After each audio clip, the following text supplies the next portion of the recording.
തോട്ടത്തിൽ silver collections, തോട്ടത്തിൽ arcade, opposite Sayana hotel, TB junction, Muvattupuzha.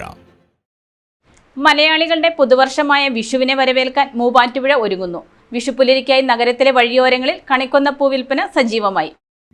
വിഷുപ്പുലരിയെ വരവേൽക്കാൻ മണിക്കൂറുകൾ മാത്രം ബാക്കിയുള്ളപ്പോൾ മൂവാറ്റുപുഴയിലെ വഴിയോരങ്ങളിൽ കണിക്കൊന്നപ്പൂ വിൽപ്പന സജീവമായി.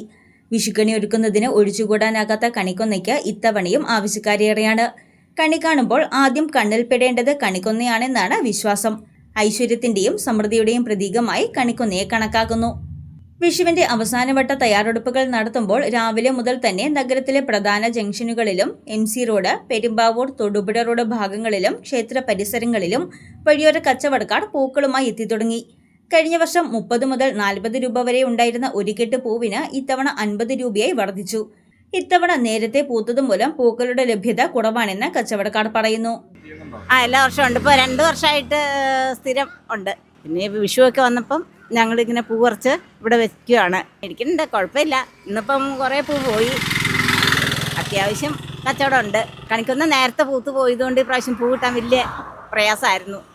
പൂവിന്റെ ലഭ്യത കുറവാണെങ്കിലും വിഷുക്കണി ഒരുക്കുന്നതിന് ഒഴിച്ചുകൂടാനാകാത്ത കണിക്കൊന്നയ്ക്ക് ഇത്തവണയും ആവശ്യക്കാരേറെയാണ്.